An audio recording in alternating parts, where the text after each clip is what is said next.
Hello बच्चों, स्वागत है आपके इस बहुत ही खास वीडियो में जिसमें मैं आज आपके लिए कोऑर्डिनेट ज्योमेट्री का लेक्चर नंबर 4 लेकर आया हूँ।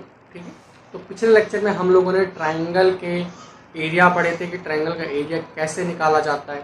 ठीक है, तो इसमें मैं आप लोगों को उस ट्राइंगल का एरिया का डेरिवेशन बताऊंगा।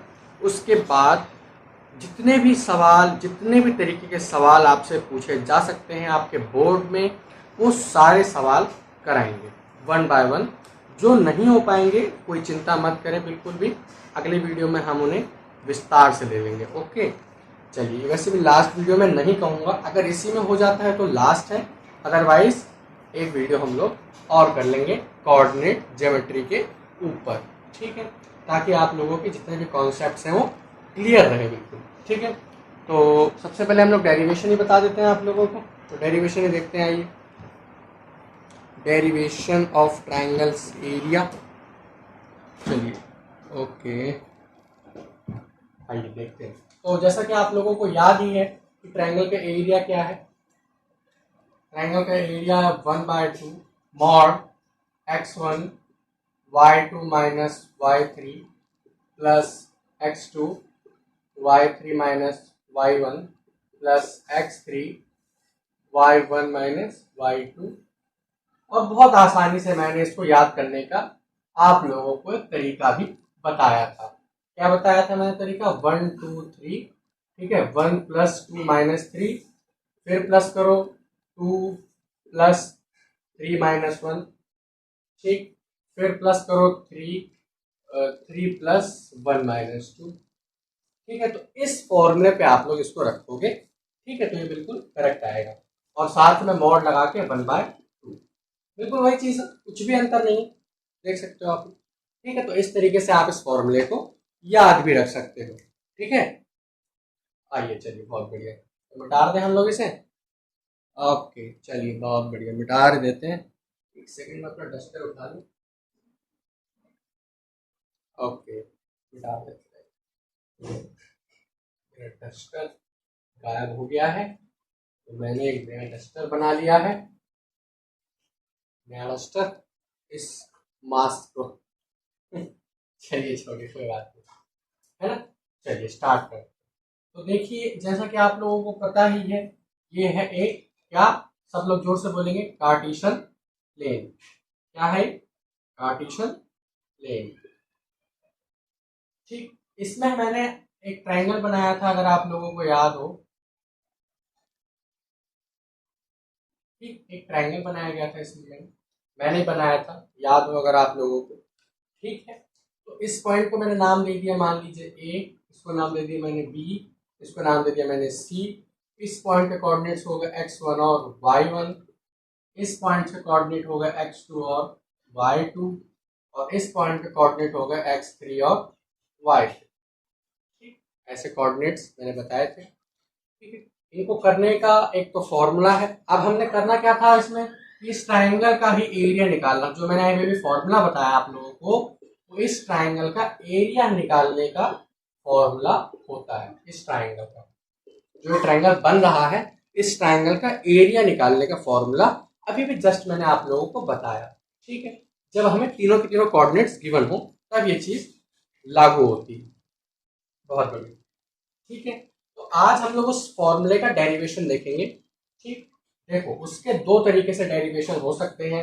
एक तो होता है हीरोन्स फॉर्मूला से, हीरोन्स फॉर्मूला से, है ना। एक तो तरीका होता है हीरोन्स फॉर्मूला, और एक दूसरा तरीका होता है ट्रेपीजियम, ट्रेपीजियम मेथड या ट्रेपीजियम मेथड, जो भी कह लो आप लोग। एक तो हम लोग हीरोन्स फॉर्मूला से इस फॉर्मूले को डिराइव करते हैं, और दूसरा ट्रेपीजियम मेथड से।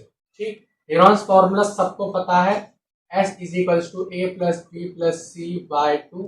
इसको हम लोग कहते हैं सेमी पेरीमीटर। ठीक है, और फॉर्मूला क्या होता है ट्राइंगल, एरिया ऑफ ट्राइंगल होता है under root S, S minus A, S minus B, S minus C. ठीक है, इसका भी एक डेरिवेशन है। ठीक, S, S minus A, S minus B, S minus C का, इसका भी डेरिवेशन आता है।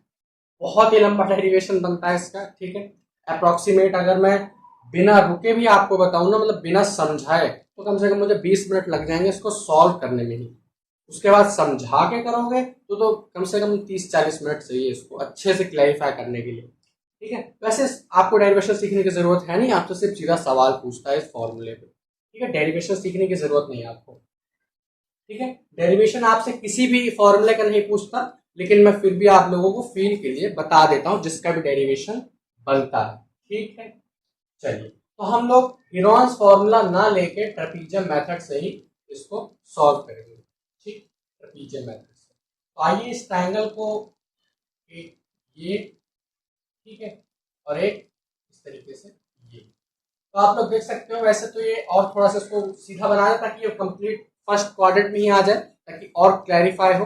ठीक है, तो इसको मिटा देते हैं पहले, और हम थोड़ा सा अच्छा बनाते हैं ताकि जो हमारा ट्रायंगल बने वो एक कोऑर्डिनेट में, सॉरी एक क्वाड्रेंट के अंदर ही अंदर आ जाए, ताकि आप लोगों को और ज्यादा क्लैरिफाई हो, है ना। एक ही क्वाड्रेंट बनाते हैं, यहाँ 0। ठीक है, ट्रायंगल कैसा भी बना लो, मैं ये नहीं कह रहा कि आप बिल्कुल यूनिटरी बनाओ, है ना। अब देखो ये थोड़ा सा टेढ़ा हो गया है, अगर ये सीधा होता तो हम इसके कोई ना कोई साइड्स निकाल सकते थे। अगर ये कुछ सीधा होता, मतलब कंप्लीट अगर ये इस तरीके से होता, जैसे यहाँ से जरा सा इसमें और डेविएशन हो जाता तो ये सीधा बन जाता, तो हम ये वाली लेंथ निकाल सकते थे यहाँ से, एक्स एक्सिस के बिल्कुल परपेंडिकुलर जो ये लेंथ बनेगी इसको हम लोग निकाल सकते थे। फिर दूसरी चीज, यहां से हम लोग एक परपेंडिकुलर डाल देते। ठीक, परपेंडिकुलर डाल देते तो परपेंडिकुलर से हम लोग वाई एक्सिस के सामने की जो भी साइड होती उसको हम लोग ये वाली लेंथ मान लेते हैं। ठीक है, लेंथ मान लेते हैं, तो लेंथ मान के बाद हम यहां से हाफ बेस इंटू हाइट का फॉर्मूला सिंपली लगाते और हमारा सवाल यहीं पे खत्म हो जाता। ठीक है, तो अब देखो हमें, अभी देखो टेढ़ा हो गया तो हम इस वाली लेंथ को नहीं फाइंड कर सकते, इस तरीके से गिन के नहीं फाइंड कर सकते। ठीक है, इसका भी तरीका है, देखो कैसे, बिना फॉर्मूले के भी हो जाएगा, देखो वो भी समझो। देखो कैसे, ज्यादा कुछ नहीं करना, ए बी सी। ठीक है, मैंने, आप मान लीजिए ये दो लाइन नहीं है, यही लाइन है सिर्फ और सिर्फ ए बी। आप लोग ए बी की लेंथ निकालो, पता ही है कैसे निकाली जाती है, by distance formula. Distance formula लगाओ, आप लोग ए बी की लेंथ निकाल लो, फिर सेम बी सी की लेंथ निकाल लो इसी मेथड से, फिर सेम ए सी की लेंथ निकालो इसी मेथड से। ठीक है, फिर आपस में आपके पास जब तीनों लेंथ आ जाएंगे तो आप लोग हीरोन्स फॉर्मूला लगाओ, खटाक से सॉल्व कर दो। करें ऐसे, एक मेथड ये बता देते हैं आप लोगों को, 1 1 2 2 एंड 3 3। थोड़ा सा आसान सा सवाल लेते हैं। ठीक है, तो सबसे पहले फॉर्मूले में रखते हैं, फिर इससे करेंगे। ठीक, फॉर्मूले में रखें और रखते हैं 1/2। ठीक है, तो ये हो गया 1 2 -3 +2 2 3 1 3 -1 +3 1 -2। बताया था मॉड के अंदर सारी चीजें पॉजिटिव रहती हैं हमेशा, तो मॉड के बाहर आने के बाद नेगेटिव पॉजिटिव हो जाता है। ठीक है, तो 2 -3 कितना हो जाएगा, -1, तो -1 यानी कि ये -1 बचेगा। फिर यहाँ से बचेगा 2 2 4 प्लस का, फिर यहाँ से बचेगा -1, तो ये हो जाएगा -3। ठीक है, तो ये हो जाएगा -4, तो ये हो जाएगा 1/2 एंड -4 +4। ठीक, तो वैसे तो 0 आ जाएगा, तो इसका आंसर ही 0 आ रहा है वैसे तो। अब देखो यहाँ पे एरिया देख रहे हो, अब इसका 0 आ रहा है। ठीक, एरिया इसका 0 आ रहा है, यानी कि ये ट्रायंगल ही नहीं बनेगा, ये कोऑर्डिनेट्स ही गलत है।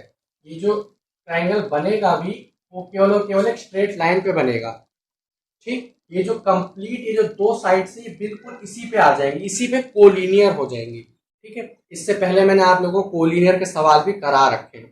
ठीक है, लास्ट लेक्चर में मैंने बता दिया था कोलिनियर के सवाल किस तरीके से आते हैं। ठीक है, तो इसका एरिया 0 आ रहा है, और दूसरे कोऑर्डिनेट ले लेते, क्योंकि इसका आंसर 0 आ रहा है तो फील नहीं मिलेगा आप लोगों को, है ना। कोई दूसरा कोऑर्डिनेट ले लेते, आइए कोई दूसरा कोऑर्डिनेट लेते, जैसे 1 1 एंड 2 3 एंड 4 3। ठीक है, ये कोऑर्डिनेट ले लेते हैं। तो 1/2 मॉड 1 एक्स, सॉरी 1 2 -3 यानी कि 3 -3 +2। ठीक है, 2 3 -1 यानी कि 3 -1 +4। 4, ओके 3, 1 माइनस 2, तो हो जाएगा 1 माइनस 3। ठीक है, ऐसे हो जाएगा 1/2, ये तो कंप्लीट 0 हो जाएगा, प्लस ये हो जाएगा 4, प्लस ये हो जाएगा माइनस का, क्योंकि ये माइनस का 2 आएगा तो हो जाएगा माइनस का 8। यहाँ से हमारे पास माइनस का 4 बचेगा, तो 1/2 माइनस का 4 है तो पॉजिटिव 4 हम लोग इसको ले लेंगे, तो यहाँ से आंसर आ जाएगा 2 स्क्वायर यूनिट। खत्म आंसर। ठीक है, अब इसी तरीके से आओ यहाँ पे सॉल्व करते हैं। ठीक है, मान लो इसको हम लोग हीरोन्स फॉर्मूला से करते हैं। आओ, ठीक है, ये याद रखना 2 आ रहा है, तो सबसे पहले इसकी डिस्टेंस निकालो, तो ये कितना हो जाएगा 4 माइनस 2, यानी कि 2 का स्क्वायर 4 एंड 3 माइनस 3 0, प्लस का 0, तो ये हो जाएगा 2। तो ये डिस्टेंस कितनी हो गई हमारे पास 2। ठीक है, फिर ये वाला डिस्टेंस निकालो, तो ये हो जाएगा 1 माइनस 2, चलो ठीक है 2 माइनस 1 कर लो, 2 माइनस 1 कितना होगा 1, 3 माइनस 2, 3 माइनस 1 कितना होगा 2, प्लस 4 अंडर रूट 5, तो ये हो जाएगी अंडर रूट 5। ओके, तीसरा वाला करो, ये हो जाएगा 4 माइनस 1, हो जाएगा 3, 3 का स्क्वायर 9। ओके, तो 3 माइनस 1 कितना हो जाएगा 2, 2 का स्क्वायर 4, ये हो जाएगा 4 यानी कि अंडर रूट 13, तो ये हो जाएगी अंडर रूट 13। 3 वैल्यूज आ गई आपके पास। अब आप लोग यहाँ से इस फॉर्मूले में रखो, आपका आंसर 2 आएगा। आप चाहो तो चेक कर सकते हो। अब हम लोग जो मेथड ले रहे थे वो लेते हैं। ठीक है, तो ये था तरीका ट्रायंगल के क्वेश्चन करने का। आप दोनों में से किसी भी मेथड से कर सकते हो, लेकिन मैं आपको सजेस्ट करूंगा कि आप लोग इसी मेथड से करो अगर आपको कोऑर्डिनेट्स दे रखे हैं। बाकी तो हीरोन्स फॉर्मूला जिंदाबाद, जब कोऑर्डिनेट दे रखे हैं तब तो इसी को सॉल्व करो। ठीक है, बाकी तो हीरोन्स फॉर्मूला तो जिंदगी बचाने के लिए है ही। चलिए मिटा दें इसे, मिटा दें। फिर जो हम लोग करने आए थे ट्रेपीजियन तरीके से, बताते हैं आप लोगों को क्या बताते हैं। आओ देखते हैं, आओ देखा जाए, आओ देखा जाए। चलिए, तो मैं आपको बताने आया था ट्रेपीजियन मेथड से इस ट्राइंगल का एरिया। ठीक है, तो ये एक ट्राइंगल बन रहा है, तो इस ट्राइंगल से हम लोग तीनों के तीनों वर्टेक्स से यहाँ पे एक परपेंडिकुलर डालते हैं, है ना, तीनों के तीनों वर्टेक्स से।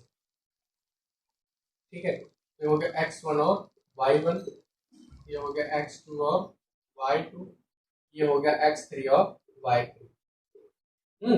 सही चीज है, बहुत बढ़िया। ठीक है, ओके, चलिए बहुत बढ़िया। तो आपको तीनों के तीनों वर्टेक्स से x एक्सिस पे परपेंडिकुलर डाल देना है। सिंपल डाल देना, बहुत ही आसान तरीका, मैं बहुत स्टेप बाय स्टेप आप लोगों को बताता हूँ। ठीक है, परपेंडिकुलर डाल दिया आप लोगों ने। परपेंडिकुलर डालने के बाद आप लोग देख सकते हो यहाँ पे आपके पास 3 ट्रेपीजियम बन रहे हैं। पहले नाम दे दूं मैं, A B C D E F, नाम दे दो इस तरीके से। ठीक है, देखो यहाँ पे आपके पास 3 ट्रेपीजियम बन रहे हैं। कौन कौन से? एक तो ये वाला बन रहा है, ये वाला आधा ही सही, लेकिन ट्रेपीजियम तो बन रहा है। फिर सेम चीज बगल वाला भी, यानी कि ट्रेपीजियम, तो हमारे पास बन रहा है ए बी डी ई, एक ट्रेपीजियम बन रहा है। फिर दूसरा ट्रेपीजियम हमारे पास बन रहा है ए ई एफ सी, ये हमारे पास दूसरा ट्रेपीजियम बन रहा है। और ये हमारे पास तीसरा ट्रेपीजियम बन रहा है। ठीक है, तो तीसरा ट्रेपीजियम हमारे पास क्या बन रहा है, बी सी एफ डी, तीसरा trapezium B C F D. ठीक है, ओके, तो ये हमारे पास 3 ट्रेपीजियम बन रहे हैं। चलिए बहुत बढ़िया, तो A B D E F C, ठीक है, ये 2 ट्रेपीजियम बन रहे हैं। तो इन दोनों और हमें निकालना एरिया किसका है, ए बी सी का। ठीक है, तो इन दोनों को प्लस कर दो और इसमें से माइनस कर दो, बस खत्म है सवाल, यहीं से खत्म है। ठीक है, तो इस तरीके से आप लोगों को यहाँ पे वैल्यूज पुट डाउन कर देनी है। तो अब एरिया ऑफ ट्रेपीजियम शायद ही किसी को बताने की जरूरत हो, half sum of parallel side, sum of parallel side into height लिख दो, या distance between two parallel side. ठीक है, क्योंकि वो हाइट ही हो जाएगी उसकी। ठीक है, आप ट्रेपीजियम बनाओगे तो उसकी हाइट ही कहलाएगी। बहुत ही यार 8th क्लास की मैथ में है, अब इसमें क्या बताऊं यार अब आपको, है ना, इसमें क्या ही बताऊं मैं अब। ठीक है, तो ये इस तरीके से हो जाएगा। तो देखो सबसे पहले लेते हैं ए बी डी ई। तो इसकी ये वाली साइड कितनी हो जाएगी, देखो ये कोऑर्डिनेट कितना है x1 और y1, तो यहां से लेके यहां तक की वैल्यू हो जाएगी x1 और ये वाली कंप्लीट वैल्यू हो जाएगी y1। कोऑर्डिनेट जब बनाते हो तो ये और ये ऐसे ही तो बनता है, ये वाला कंप्लीट वैल्यू x की और ये वाली कंप्लीट वैल्यू y की। तो ये वाली साइड कितनी हो जाएगी y1, सेम ये वाली साइड कितनी हो जाएगी y2, क्योंकि ये कोऑर्डिनेट कौन से हैं x2 और y2, तो ये वाली हो जाएगी y2, ये वाली हो जाएगी y1। तो ये छोटी डिस्टेंस कितनी हो जाएगी y3। ठीक, बहुत बढ़िया।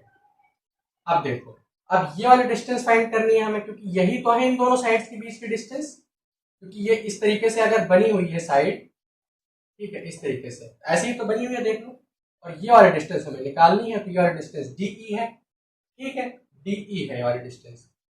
तो ये कंप्लीट x1 है, ये इतनी x2 है, तो ये DE हो जाएगी x2 माइनस x1 हो जाएगी।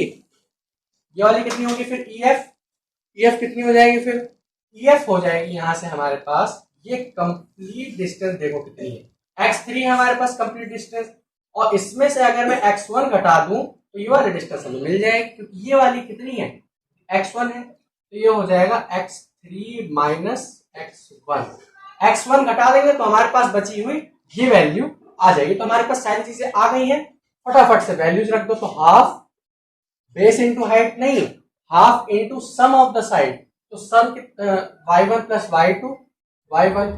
y2, ठीक है, इंटू में हमारे पास यहाँ पे आ जाएगा x2 माइनस x1, है ना, तो ये हो जाएगा हमारे पास।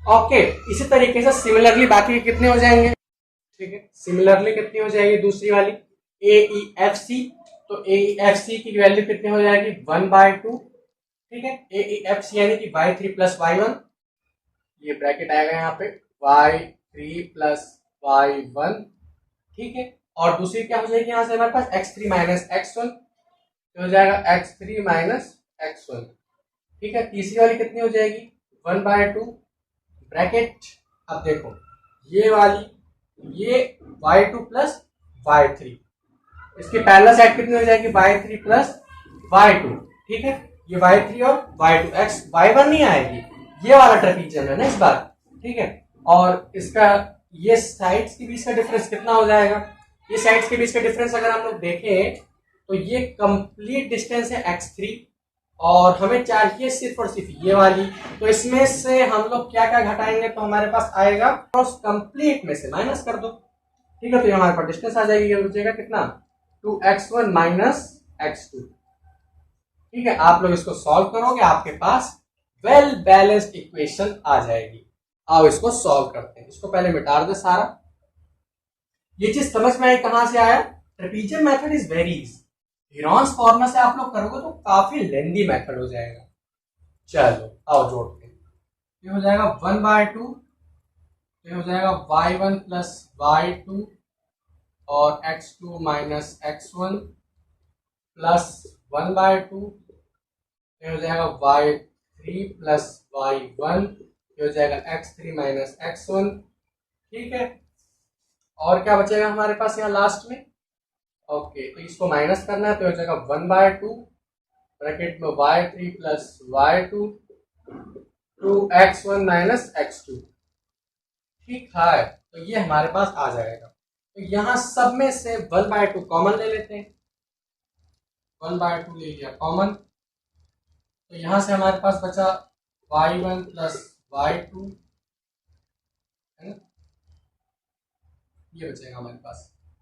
आप देखते क्या बचेगा, तो ये 1/2 यहाँ से हमने कॉमन ले लिया, तो हमारे पास अंदर बचेगा y1 plus y2 x2 minus x1 plus y3 plus y1, ठीक है, x3 माइनस x1, ठीक है, ये बचेगा, और यहाँ माइनस आएगा तो इसको हम लोग लिख लेंगे y3 minus y2 and 2x1 minus x2, है ना, तो ये हमारे पास आ जाएगा, ठीक है। अब इसको बेसिकली सिंप्लीफाई करेंगे, यहां से देखो कैसे करेंगे, y1 plus y2, y3 plus y1, y3 minus y2। तो इसको हम लोग प्लस कर लेते हैं, मतलब साइन मल्टीप्लाई कर लेते हैं। ठीक है, तो साइन मल्टीप्लाई करेंगे तो कितना आ जाएगा, तो दोनों के दोनों प्लस में आ जाएंगे। ठीक है, और साइन मल्टीप्लाई कर लेंगे, है ना। तो जैसा कि आप लोग देख सकते हो ये काफी बड़ा डेरिवेशन जाएगा, है ना। तो आप लोग इसको जब कॉपी में करो तो ही करना, अदरवाइज आपसे डेरिवेशन पूछता ही नहीं है। तो बिल्कुल इसी मेथड से आप लोग करेंगे तो आपके पास डेरिवेशन करके फॉर्मूला निकल आएगा। लेकिन अब मैं इसको करने बैठूंगा तो कहाँ जाके रुकेगा। ठीक है, तो इसलिए मैं इसको यहीं पे छोड़ देता हूं। ठीक है, तो आओ कुछ सवाल करते हैं। ओके, चलिए, इसको नोट करने की जरूरत नहीं है। ऐसे नोट करना चाहो तो ये चीज नोट कर सकते हो, बाकी इसको करने की कोई जरूरत नहीं है। नोट कर लो इसे फिर। ठीक है, चलिए क्वेश्चन लेते हैं। आइए, तो हमारे पास क्वेश्चन है, एक पॉइंट है हमारे पास x,2 और एक पॉइंट है हमारे पास एक पॉइंट है हमारे पास 3 माइनस एक्स, है ना। दो पॉइंट है हमारे पास, एक पॉइंट है हमारे पास 3 और -6, है ना, यही है। हाँ, 3 और -6, हाँ यही है। और इन दोनों पॉइंट्स के बीच की जो डिस्टेंस है वो हमें गिवन है, विच इज 10 यूनिट्स। तो फाइंड x। सिंपल सा क्वेश्चन, बिल्कुल ही हलवा सवाल। जल्दी से फाइंड करो, इसे पॉज करके ट्राई कर लो जल्दी से, फटाफट से। ठीक है, 10 is equals to under root x minus 3 का होल स्क्वायर प्लस 2 प्लस 6 का होल स्क्वायर। समझ आया क्यों? अब बताने की जरूरत नहीं किसी को भी। ठीक है, डिस्टेंस फॉर्मूला मैंने लगाया, दिस माइनस दिस, खत्म। आप चाहो तो 3 माइनस एक्स माइनस 6 माइनस 2 कर सकते हो, आंसर सेम आएगा, कुछ अंतर नहीं है। हाँ, थोड़ा सा कैलकुलेशन में अंतर आएगा, बाकी आंसर सेम आएगा। ठीक है, तो यहाँ पे वैल्यूज पुट डाउन करेंगे तो हो जाएगा एक्स स्क्वायर माइनस का 9 एंड प्लस का 9 एंड 6x, और ये हो जाएगा 6 2 8, 8 का स्क्वायर प्लस का 64। ठीक है, तो ये हो जाएगा 10 बराबर हो जाएगा 64 और कितना हो जाएगा 64 6 और 73, तो ये हो जाएगा एक्स स्क्वायर और माइनस का 6x और प्लस का 73। तो बोथ साइड हम लोग स्क्वायर कर देंगे, है ना, दोनों साइड। स्क्वायर से रूट खत्म, तो हो जाएगा 100 is equals to x square minus 6x plus 73। तो हमारे पास इक्वेशन निकल के आएगी एक्स स्क्वायर माइनस का 6x एंड माइनस का 27 is equals to 0। So this is the equation. ठीक है, तो कितना आ जाएगा इसका answer, x square minus 9 and 3, तो हो जाएगा माइनस का 9x माइनस का 3x एंड माइनस का 27 इज इक्वल्स टू 0। तो हो जाएगा x कॉमन यहाँ से, तो हो जाएगा x माइनस 9, यहाँ से माइनस का माइनस का 3 कॉमन, ये पॉजिटिव x आएगा, वेरी सॉरी, क्योंकि 9 माइनस 3 माइनस का 6 हो जाएगा। ठीक है, हाँ, तो 3 यहाँ से कॉमन, ये हो जाएगा x minus 9 is equals to 0। तो यहाँ से x माइनस 9 और x minus 3 is equals to 0। यहाँ से दोनों कंपेयर करेंगे तो एक की वैल्यू आएगा x इज इक्वल्स टू 9, एक की वैल्यू आएगा x इज इक्वल्स टू 3। ठीक है, तो आप लोग दोनों की दोनों वैल्यू यहाँ पे रख सकते हो। हाँ, वो बात अलग है, अगर यहाँ पे हम लोग डिस्टेंस निकाल रहे होते तो दोनों के दोनों आंसर्स हो सकते थे। ठीक है, तो एक कोऑर्डिनेट ज्योमेट्री का क्वेश्चन है, तो दोनों ही आंसर्स हो सकते हैं, भले ही कोई भी नेगेटिव हो उससे फर्क नहीं पड़ता। हाँ, अगर आप लोग क्वाड्रेटिक इक्वेशन का कोई क्वेश्चन कर रहे होते तो नेगेटिव वैल्यू हम लोग डिस्टेंस में लेते नहीं है, इसलिए एक वैल्यू को हम लोग कट कर देते हैं। लेकिन यहाँ पे दोनों ही आंसर्स हो सकते हैं, आप लोग किसी से भी करो, आपका आंसर 10 ही आना है। ठीक है, तो बहुत हलवा सवाल था, नोट कर लो इसे, फिर अगला लेते हैं। चलिए इस वीडियो को यहीं पे एंड करते हैं। ठीक है, अगली वीडियो में जो भी क्वेश्चन रह गए हैं वो सारे के सारे क्वेश्चन लेके आएंगे। ओके, तो पढ़ाई करते रहिए, ऑल द वेरी बेस्ट।